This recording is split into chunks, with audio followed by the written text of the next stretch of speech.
Quran surah An-Nahl ayat 125.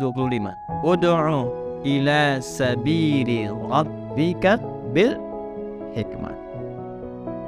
Orang-orang yang belum paham dengan ajaran Islam, dengan keindahan petunjuk Rasulullah SAW, ajarkan, terangkan pada mereka Islam dan ajaran Nabi pertama dengan hikmah. Tausiah nomor 2, diskusi nomor 3. Pertama hikmah. Apa itu hikmah? Para ulama membatasi yang pertama, al-isabatu fil aqwal wal af'al wa wad'u kulli syai'in fi mahalli. Paham? Tidak. Al-isabatu fil aqwal, hikmah itu anugerah dari Allah yang menjadikan seseorang senantiasa mampu berkata benar. Jadi tidak dia berkata kecuali yang benar. Kalaupun bercanda, candanya juga benar.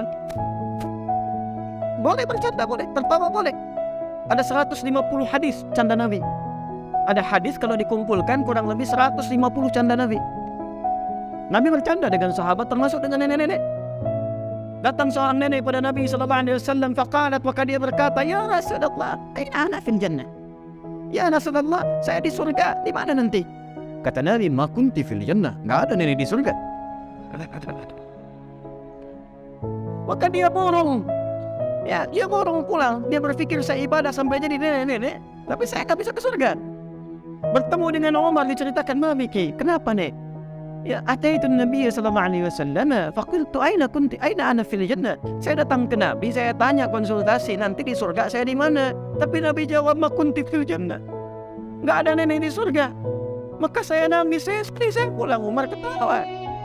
Makin marah nenek ini, kamu kenapa ketawa? Ketawa bahkan sedekah Rasulullah SAW, Nabi benar, karena di surga itu nggak ada nenek-nenek. Nenek akan kembali menjadi muda alami. Maka saking senangnya girang, lompat dia pulang. Itu satu di antara hadis canda Nabi SAW. Ya, maka kembali kepada hadis tadi, ya, kembali kepada riwayat tadi, dikembalikan pada Nabi SAW. Hikmah yang pertama, kemampuan yang dianugerahkan oleh Allah untuk berkata dalam setiap keadaan dengan cara yang benar. Tapi hikmah juga bukan sekedar benar. Awas. Yang kedua, teruskan dulu. Wal af'al, sesuai antara perkataan dengan tindakan. Jadi kata-kata dia benar, tapi dia juga mengerjakan itu. Kan ada yang pandai mengatakan benar, tapi dia belum tentu mengerjakan itu. Termasuk hati-hati. Saya, Ustadz, alim, kiai, habaib, guru, itu kalau ada orang mengajar tapi dia tidak melakukan itu, dikecam pertama kecamannya dalam Al-Quran, di mana otakmu katanya? Quran surah kedua ayat 44. Atamuruna an-nasa bil birri wa tansawna anfusakum wa antum tatluna al-kitab afala ta'qilun. Pandai nasihati orang, ya. Kamu sendiri enggak amalkan sedangkan engkau tahu dalilnya. Di mana disimpan pikiranmu katanya? Ya. Maka apa yang harus dilakukan? Antara perkataan dengan perbuatan, hikmah itu senafas. Contoh, maaf, tahajud itu penting tidak? Istimewa tidak? Walaupun hukumnya sunnah, ya. Antum katakan misalnya, tahajud itu penting, istimewa, bagus, tapi antum sendiri gak kerjakan. Nah, itu belum hikmah. Walaupun benar, shadiq tapi belum hakim. Jelas, ya? Shadiq tapi belum apa? Maka sesuai antara perkataan dengan perbuatan. Dua. Yang ketiga, dia pandai mengomunikasikan perkataan ini kepada orang lain yang telah konsisten dia kerjakan dengan perilakunya, dengan cara yang sesuai terhadap objeknya.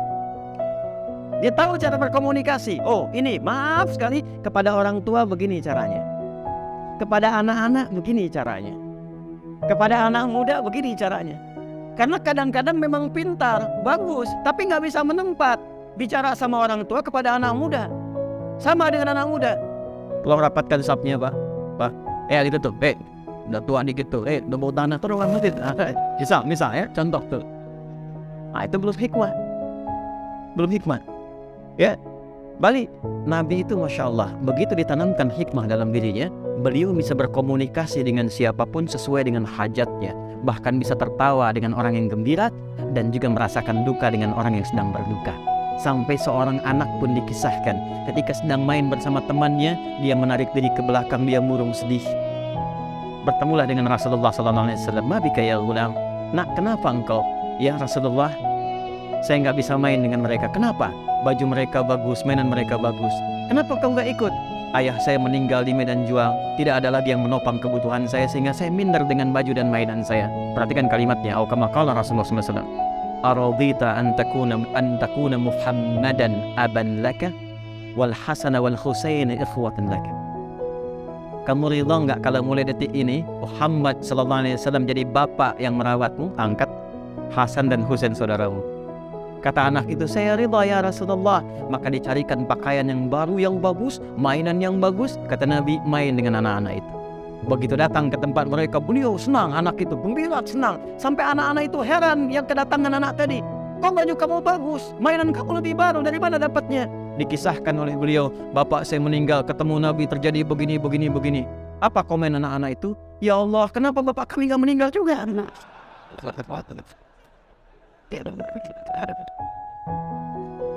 Tapi poinnya, bagaimana Nabi bisa menempatkan sesuatu sesuai dengan tempatnya.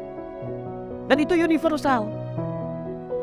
Maaf, berapa banyak antum yang sejak di bawah ketika naik ke atas bahkan tak kenal yang bawahnya.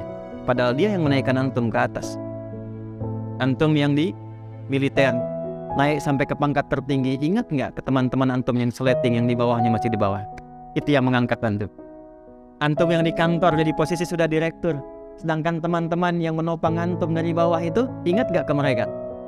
Atau jangan-jangan security yang antum telah bersahabat kenal pun ketika antum di atas nggak antum sapa? Inilah pra Isra Mi'raj, menjadikan kita lebih peka, lebih menyayangi dengan sesama.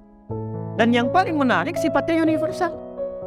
Bukankah kalimat Quran itu ketika menunjukkan hikmah umum sifatnya? Coba tunjukkan ketika keluar, tetangga kita bukan hanya yang Muslim.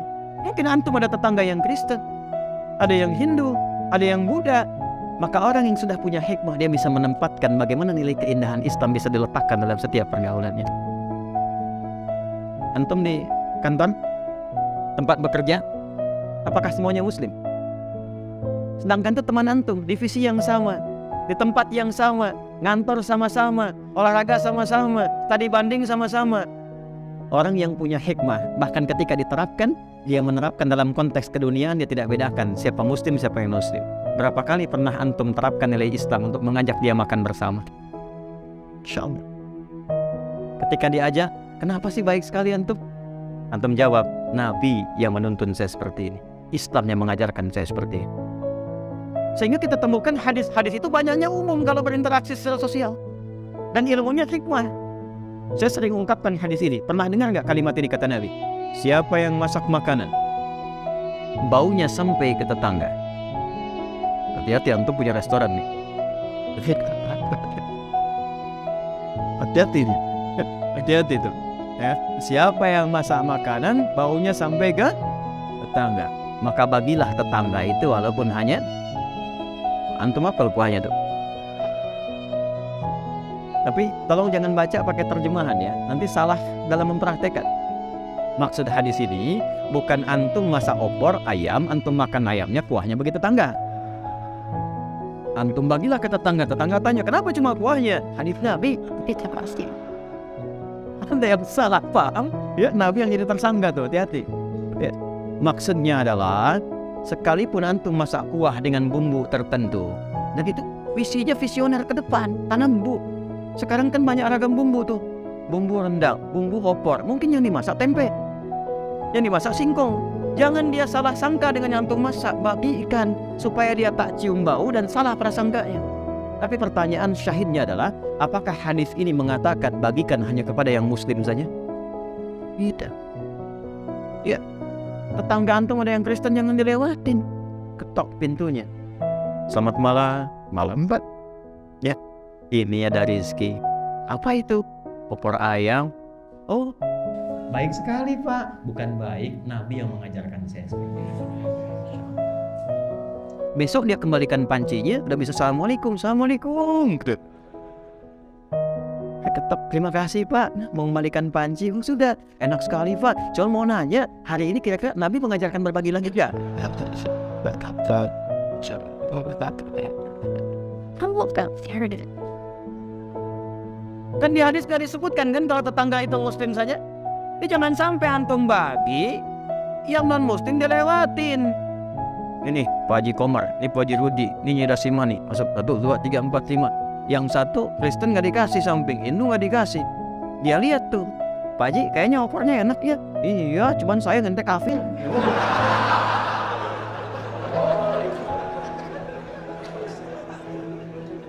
Ya, itu bab hikmah itu. Bab hikmah. Jadi tempatkan di mana saja dia bijak. Ta'lim, praktek ibadah, pakai ilmu hikmah itu enak, gak ribet, gak ada perselisihan. Antum datang ke masjid, punya ilmu hikmah. Di antara ilmu hikmah itu kan puncak keilmuannya, supaya bisa bijak. Punya ilmu hikmah, datang ke masjid, lihat masjidnya subuh pakai kunut aja. Allahumma hdina fi man hadait, amin. Syekh Ibnu Shalih Al-Utsaimin itu Hambali, beliau nggak kunut subuh, tapi fatwanya kalau ada yang bermakmum di belakang imamnya kunut maka aminkan, kata beliau. Beliau tuh nggak kunut subuh Hambali, tapi mengaminkan. Jadi nggak ada ceritanya Allahumma hdina fi man hadait, bid'ah. Dan kalaupun antum makmum di belakang imam yang tidak kunut, harus sujud sahwi. Jadi lebih enak. Ini banyak sekarang kita disibukkan pada masalah-masalah kecil karena gagal hikmah. Itu poinnya. Sedangkan yang pokok-pokok itu yang nggak kita perhatikan.